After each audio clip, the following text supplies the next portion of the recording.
مشرق وسطیٰ میں پیدا ہونے والی جنگ کی صورتحال میں پہلے یہ بات زیر گردش تھی کہ ایران آبنائے ہرمز کو بند کر سکتا ہے، جس سے دنیا کی تیل کی فراہمی پر بڑے منفی اثرات پیدا ہو سکتے ہیں۔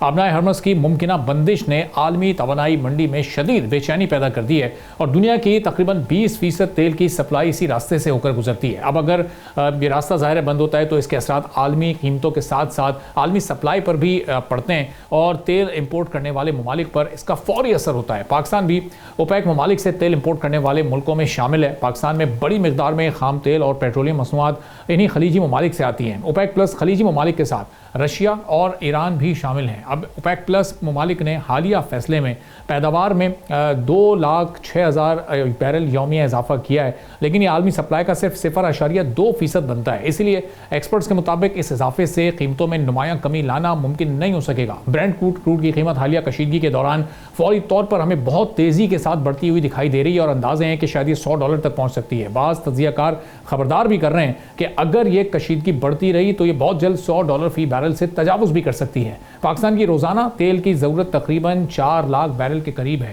موجودہ حالات میں حکام کے مطابق ملک کے پاس 28 سے 30 دن کا پیٹرول اور ڈیزل کا ذخیرہ اس وقت موجود ہے۔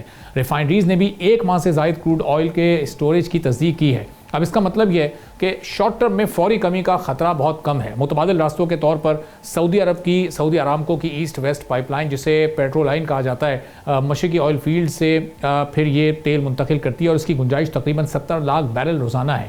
اب اسی طرح یو اے ای کی ابوظہبی سے فجیرہ تک پائپ لائن کی گنجائش تقریباً 18 سے 20 لاکھ بیرل روزانہ ہے۔ پھر فجیرہ بندرگاہ آبنائے ہرمز کے باہر واقع ہے تو اس لیے یہ نسبتاً محفوظ راستہ تصور کیا جاتا ہے۔ اگر بندش 1 ماہ سے زیادہ جاری رہتی ہے تو پاکستان کو مہنگی فریٹ اور انشورنس کاسٹ برداشت کرنا پڑ سکتی ہے۔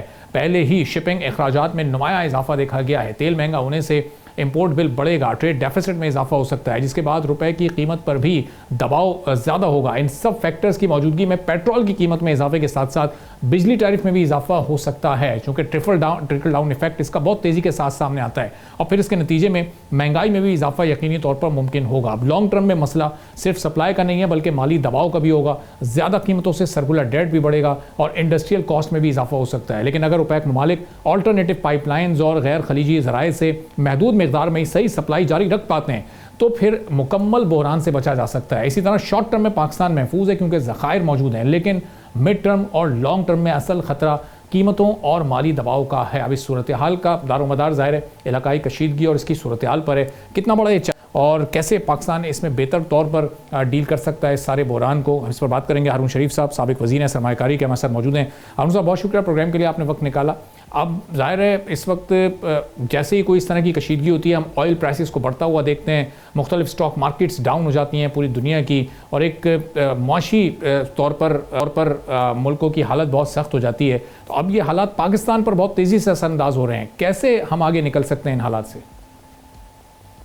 جی ایک ایکسٹرا آرڈنری سچویشن ہے، بہت بڑا ایک شاک ہے ایکسٹرنل، اس میگنیچیوڈ کا جو ایک اٹیک ہوا ہے ایران کے اوپر، اور ایران ریئیکٹیولی نہ صرف یو ایس بیسز کو ہٹ کر رہا ہے بلکہ ان تمام ڈاٹس کو ہٹ کر رہا ہے خلیجی ممالک میں جس سے گلوبل اکانومی کے اوپر پریشر ڈالا جا سکے، جس کے اندر پیٹروکیمیکل اور آئل انڈسٹری سر فہرست ہے جیسے آپ نے کہا ہے۔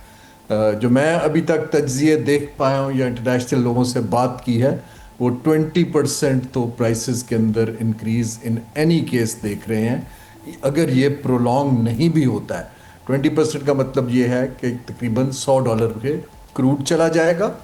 ایل این جی کی پروڈکشن کے اوپر بہت پریشر ہے اور قطر نے اپنی ایل این جی کی پروڈکشن بند کر دی ہے کچھ گھنٹے پہلے، کیونکہ اس کے اوپر 2 اٹیک ہوئے ہیں ان کی پروڈکشن فیسلٹیز کے اوپر۔ تو دونوں طرف سے سپلائی سائڈ کے اوپر پریشر آ گیا ہے۔ جیسے آپ نے کہا کہ اسٹریٹ آف ہارمز کے اندر 20% نہ صرف تیل آتا ہے بلکہ 20% ایل این جی بھی اسی روٹ سے جاتی ہے۔ تو یہ دونوں چیزیں جو ہیں ان کے اوپر پریشر آ چکا ہے۔ اب آتے ہیں پاکستان کے اوپر۔ دیکھیے پاکستان جو ہے یہ عام طور پہ ایسا شدید کانفلکٹ کوئی 2 ہفتے 17 دن ایوریج دنیا میں دکھائی دیتا ہے، لیکن اگر یہ پرولونگ ہو جاتا ہے کیونکہ جتنا ڈیمیج ہو گیا اور ایران نے بھی پوزیشن لے لی ہے لانگ ٹرم ری ایکشن کی، پھر پاکستان کے اوپر مزید اثر آئے گا، نہ صرف تیل کا جس کی وجہ سے انفلیشن نیچرل اس کا آؤٹ کم ہے، کاسٹ آف ڈوئنگ بزنس اس کا آؤٹ کم ہے، امبیلنسز آف ایکسٹرنل اکاؤنٹ جس کو ہم بیلنس آف پیمنٹ کرائسس کہتے ہیں وہ اس کا آؤٹ کم ہے. لیکن زیادہ ہمارے لیے تو زیادہ ہے کیونکہ ہمارا تو ہمسایہ ہے، 1500 کلومیٹر کا بارڈر ہے، تو ہمارے جو بارڈرنگ پروونس ہے اس کی اکانومی شدید طریقے سے متاثر ہوگی. ایسینشلز اگر آپ آئل سے آگے جائیں تو فوڈ سیکیورٹی از اندر ایشو جس کے اوپر بڑی سیریس پلاننگ کی ضرورت ہے. تو پاکستان کی معیشت کے اوپر یہ جو ایک وار کا ایگزوجنس شاک ہے، آئی تھنک یہ کووڈ کے بعد دوسرا بڑا شاک دکھائی دیتا ہے. اور ہم صاحب ابھی جو پوزیشن ظاہر ہے ایران کی بھی سامنے آ گئی، امریکہ یہ کہہ رہا ہے کہ ہم 3 سے 4 ہفتے ابھی ہمیں لگیں گے اور ہم لگاتار یہ اٹیکس کرتے رہیں گے. اگر یہ سچویشن 3-4 ہفتے تک 20-25 ڈیز تک پرولونگ کرتی ہے تو پھر پاکستان جیسا ترقی پذیر ملک جو کہ ابھی ہم میکرو انڈیکیٹرز کو ہمیں کہہ رہے تھے کہ بڑے اسٹیبل ہو گئے ہیں، اب آہستہ آہستہ وہ گروتھ کی طرف جا سکتے ہیں، تو یہ انفلیشن ریٹ ہمارا کیا ہم اس کو انڈر کنٹرول رکھ سکیں گے؟ جو ظاہر بڑا چیلنج ہوگا، آئل پرائسز بڑھتی ہیں تو ہر ایک کوموڈٹی پھر ہمارے ملک میں مہنگی ہو جاتی ہے، تو بہت تیزی سے کیا کوئی مہنگائی کا ایک نیا طوفان آ سکتا ہے؟ جی بالکل آ سکتا ہے اگر یہ 1 ماہ سے زیادہ پرولونگ کر جاتا ہے.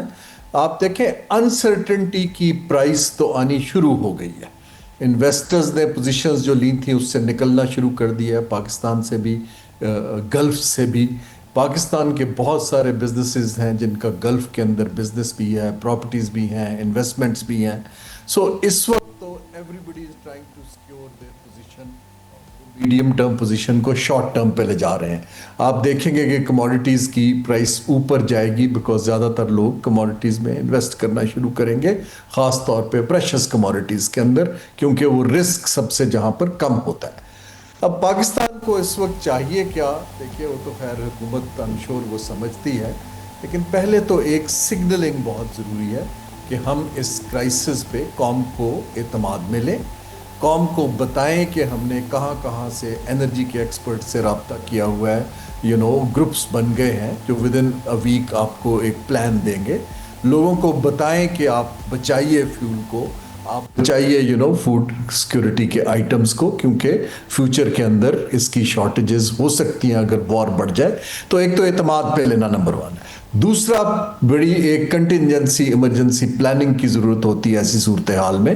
اللہ کرے کہ وار نہ جائے، بٹ پلاننگ تو بہت ضروری ہے کہ اگر یہ آگے چلی جاتی ہے تو کیا سینیریوز بنتے ہیں، جس کے اندر آپ کو ایک میکرو اکنامک پلاننگ کی ضرورت ہے، آپ کو اپنے بڑے میگا پروجیکٹس کو ڈیفر کرنے کی ضرورت ہے تاکہ آپ کیش بچا سکیں، آپ کو ڈالرز بچانے ہیں، آپ کو ایک ان امپلائمنٹ جو بڑھ سکتی ہے اور ہماری کمپیٹیٹیونیس نیچے جا سکتی ہے، اس کے لیے ونرز کو کیسے آپ نے کیری آن کرنا ہے. تو آئی تھنک پہلی چیز تو یہ ہے کہ پلاننگ اور ڈائلاگ ہمیں قوم تاکہ اسٹیک ہولڈرز سب کے سب ٹیبل پر آئیں اور ان کو اعتماد میں لینے کی ضرورت ہے. سبسکرائب کریں اور بیل دبائیں تاکہ کوئی خبر رہ نہ جائے.